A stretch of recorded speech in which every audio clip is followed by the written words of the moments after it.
what does it mean of Trump defunding it? Is he ending the deep state, or is he reinventing the deep state as his own personal instrument? But I thought we can first uh, just delve into this issue of these NGOs as well as USID, because many people are, they see this as an attack on non-governmental organizations who are supporting democracy, human rights, and civil society around the world. What would be your response?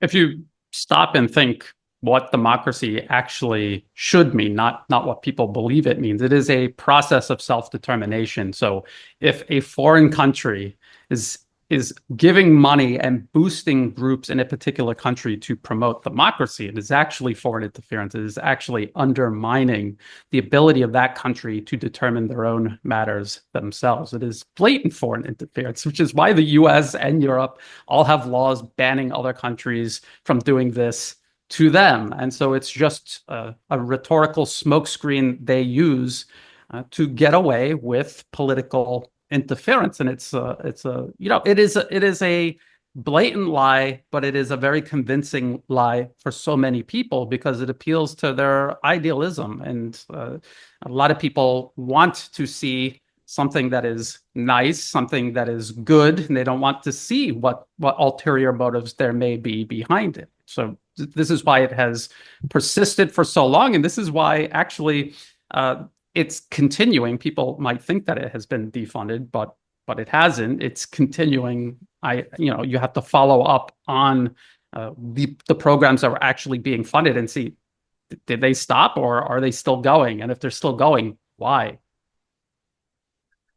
Yeah, something a bit strange about this whole thing that we argue that free media, it means now that it's financed by USAID, as we found out with the defunding by Trump was that 85 to 90% of the Ukrainian media have been receiving finance from the United States, and this is then called independent media, as if there would be no national interests involved.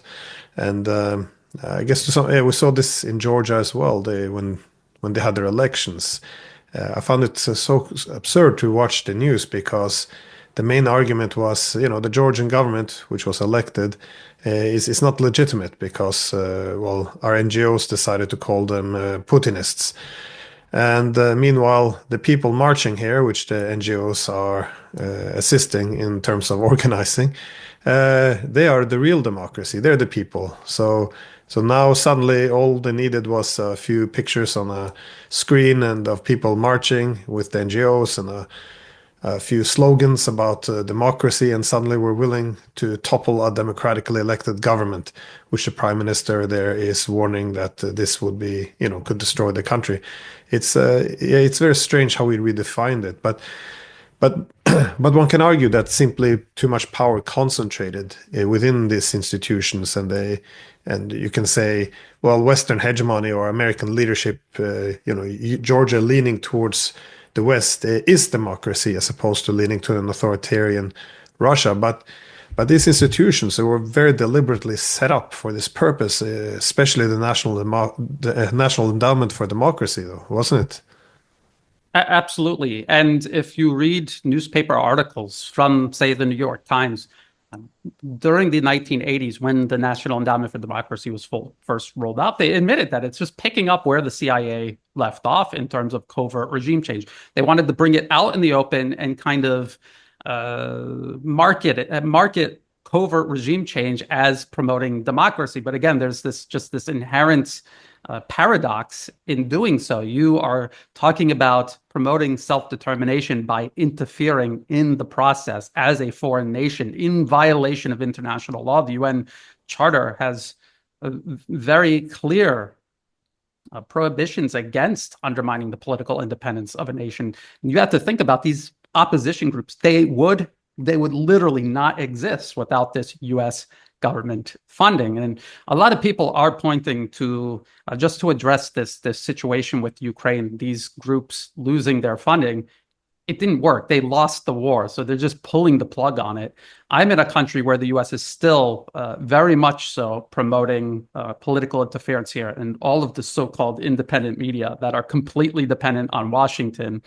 And Western private foundations, they are still very much in business and they still continue to pursue regime change, US-backed regime change here in Southeast Asia. So people have to be very careful about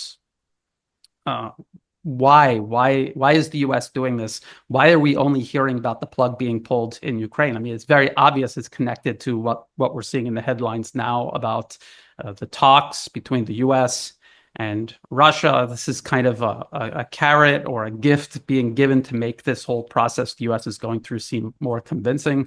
But again, very much so around the world, so-called independent media continues to depend on Washington. And again, people have to ask themselves, who follow the money? Who is funding this?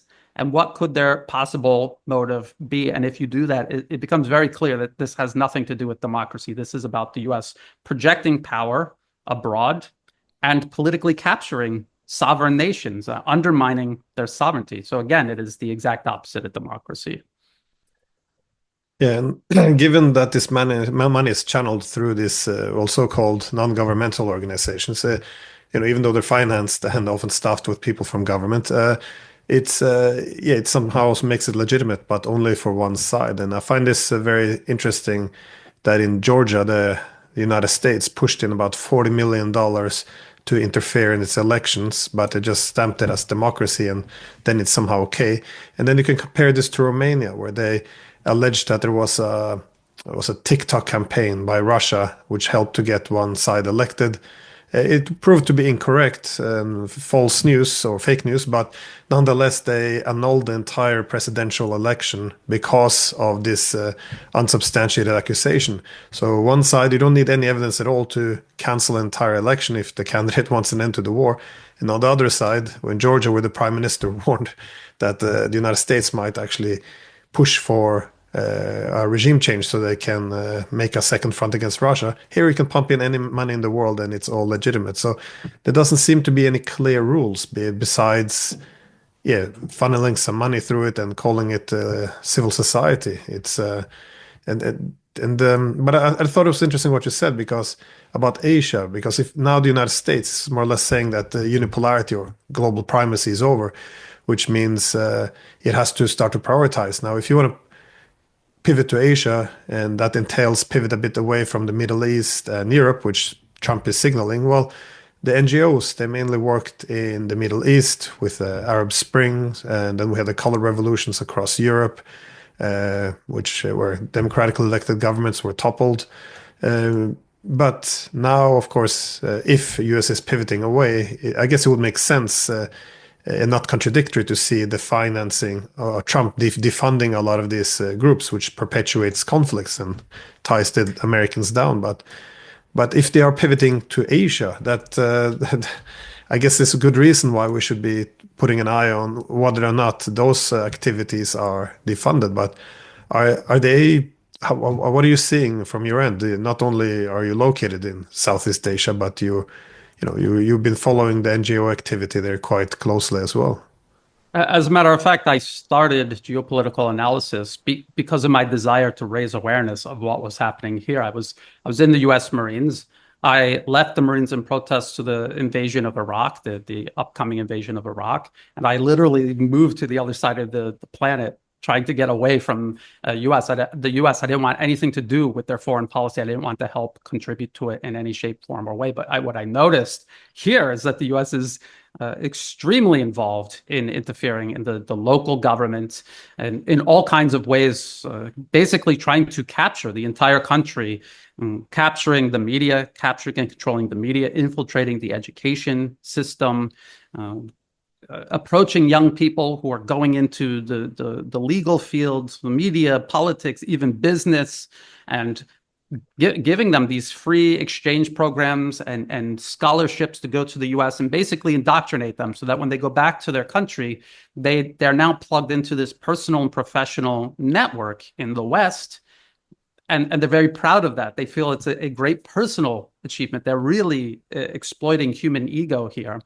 And they will pursue Western interests, even at the expense of their own country's interests, to stay plugged into those personal and professional networks. And I want people to look up it's on YouTube, it's on video sharing networks, the 4 to 5 hour, I mean, I know it's a long hearing, but there was a US Senate hearing for this USAID so-called defunding, and all throughout the hearing, and it was chaired by a Republican who supported the Trump administration's supposed defunding of the organization. And all throughout the hearing, they reiterated that they had not defunded all of these programs. They only defunded the programs dealing with DEI, transgender issues, other types of issues like that, these political wedge issues that the left and the right use to divide and distract people at home, and also try to create the same dynamic in a targeted country. They're only defunding that. Everything else is still being funded. All of the invasive, manipulative, interfering programs the US has been funding all along continue unabated all around the world. I can't even remember how many times the chair of the hearing said, we need USAID to be countering China and its Belt and Road Initiative, not talking about DEI or funding transgender operas around the world. So if people actually listen to what they're really saying, this isn't about defunding and stopping US interference abroad. It's making it more efficient, cutting out this political bloat that has been attached to it throughout the Biden administration, streamlining it, sharpening it, if you will, so that it could do a more efficient job of cutting down a targeted nation's sovereignty. So it's very important to go at least skip through it and listen to it and try to extract what they're really talking about versus the headlines and the sound bites people are citing. And I get it. People are aware of it. They're increasingly aware of it.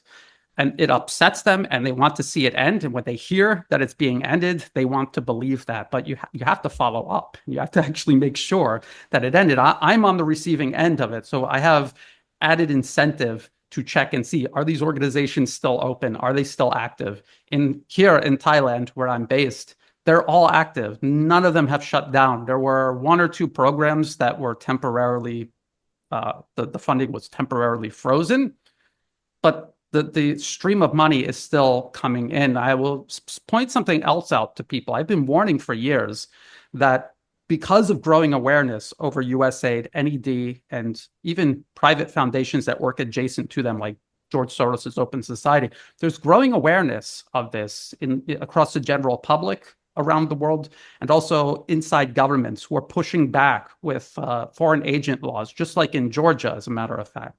And so there has been growing awareness of this. The US sees this, and they have reacted by diversifying and rerouting funding from USAID, from NED, through different avenues. So the funding isn't stopping in many cases. It's being rerouted. It's being redistributed so it's harder to track, harder to expose, harder to raise awareness and opposition to it. So this has been happening for years. And I would say the last 1 or 2 years has become really hard. You know this organization is funded by the US government, but it is so hard to find the funding. And that was very deliberate because that they're reacting to this. So this isn't change for the better. This is a method, a tool being recamouflaged, reorganized, and continuing.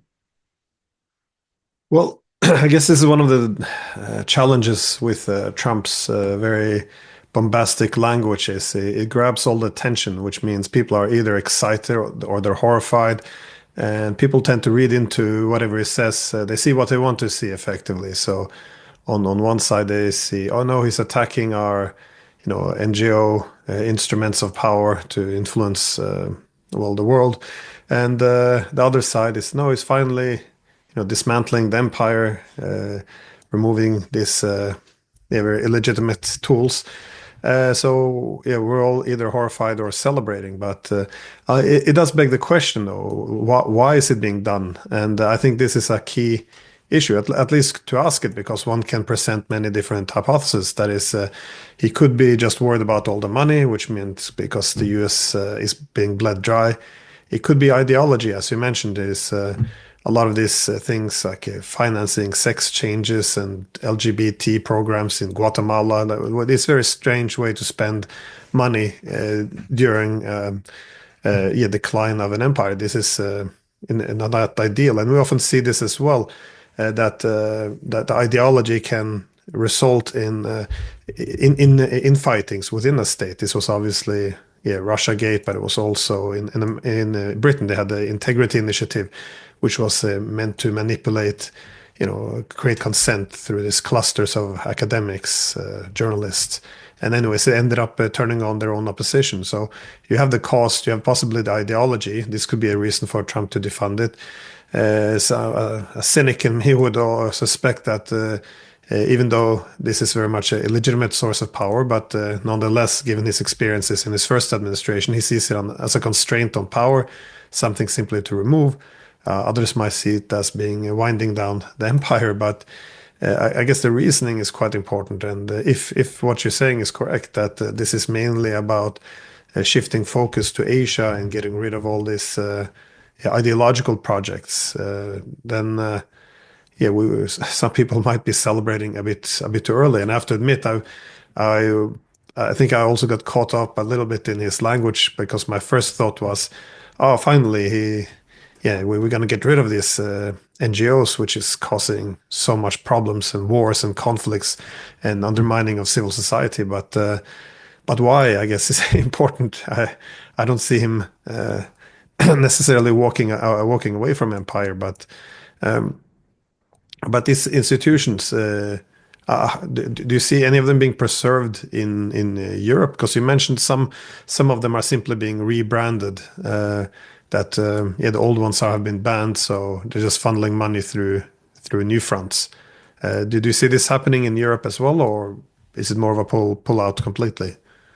No, I don't think there's any, a lot of people are talking about a US European split. I mean, the European Union is an extension of American power. And why would they voluntarily ever give that up? They're not. And so looking at the programs in Europe, especially the programs the US uses to maintain the political capture of Europe, those are all going to stay in place. Another thing that I noticed is not just rerouting money through, supposedly private funds. People have to look at the history of US interference abroad and how the CIA, before there was a National Endowment for Democracy, used so-called private foundations as fronts to do all of this. The Ford Foundation, the Rockefeller Foundation are really prominent examples of this. Foundations that still exist and are still used by the US for this very purpose. So there was that. And there's a lot of that now being done all over again. Another aspect was the US, especially here, I watched this whole process unfold. People in Thailand were increasingly aware of the US interfering in their internal political affairs. It was causing blowback. There was anger at the US government for doing this. And this was bipartisan. This happened all throughout the Obama administration, the last Trump administration, and the Biden administration. People were catching on. So what the US began doing was outsourcing it to Europe. There were European embassies visiting the protests, supporting the protesters, meeting with the protesters, because the Thai people really weren't associating Europe yet with this type of interference. It was American, and it was offensive when America did it. It seemed more benign when Europe was doing it. So this is an ongoing game the US plays. It is a constant process of reinventing it in a way that is believable and sustainable. So it's very important to keep an eye on that. Now, again, during the 4 to 5 hour Senate hearing, they even talked about how in the past, all the way back to Reagan and all these other administrations long since passed, how when there was a transition from one president to the other, they would look at USAID and they would say, what are all these programs doing? Get them out. And it was all about political wedge issues. So they took turns doing this. And there's a heavy element of that. This is just the process of keeping up the appearance of left, right, keeping people locked into this paradigm so they don't see through the entire thing and see what the US as a whole system is doing. They're only focused on one side. scared and angry at one side and driven into the arms of the other side. This is the dynamic they want to maintain. So there's a heavy element of that. They're really, in terms of ideology, do we honestly believe that this is a driving factor in any U.S. presidential administration, or is this a tool to further manipulate, control, and mislead people? Yeah, no, it's also very interesting. You said that this happened even before the National Endowment for Democracy, USAID, because in yeah, I did research for a book I wrote on political propaganda, and it's quite interesting that there's a wide consensus in the literature that the US and UK had far more efficient propaganda throughout the Cold War than the Soviet Union. Not reflecting on being good or bad. It's just because the tools you have. Because in propaganda, the source credibility is important, as all communication theory suggests. The extent to which a message is accepted by the receiver depends very much on who's sending it. So if it's sent by someone who's seen to be objective or have altruistic ambitions, then yeah, it's more likely to be accepted. And yeah, the Soviet Union, everything was state-centric, while the British and Americans, they could use private organizations, charity, independent institutions, NGO. They could go through a lot of different avenues in order to yeah obtain that source credibility. And this is also what made it very effective. And as Reagan also recognized when he established the National Endowment for Democracy back in '83 was this whole idea of hiding in plain sight. I mean, this was great, a human rights organization. Now, it's not only you can't get caught, but even if someone criticizes it, it's well, it's legitimate. You know, democracy, freedom, something unites all people. Indeed, if we don't do this, then we are succumbing to the demands of authoritarian states. So suddenly, instead of hiding, it's almost an obligation, a responsibility to do this. And yeah, and it doesn't seem to bother anyone that what they're actually doing, which is why it's interesting. People like you look at the details, because if we shift over to Ukraine, not only did these NGOs have a key role in toppling the government there in 2004 and also 2014, but and then financing a lot of the media organizations, majority of them across Ukraine, to maintain its control and power. But even back in 2019, when Zelensky won, this massive peace mandate with 73% of the vote, the same NGOs which were financed in Ukraine openly threatened Zelensky. They put red lines. If you try to implement any of this, you will have political instability. Essentially, putting red lines. You can't negotiate with Russia without the West. You can't, the whole peace platform he put forward. You can't talk to Donbass. You can't make peace with the Russians. All of this will undermine our security. So this is what the non-governmental organizations do. They hijack the elections. They hijack the media. They hijack the election results. It's quite extraordinary, but everything is whitewashed. I even had a NGO here in Norway, financed, of course, by the National Endowment for Democracy and the U.S. State Department, who said that, well, Professor Deason is criticizing the NGOs, which means he's attacking civil society. And I said the opposite. You're undermining. You are not civil society. You're hijacking it, but it doesn't matter. They've now taken on that role. So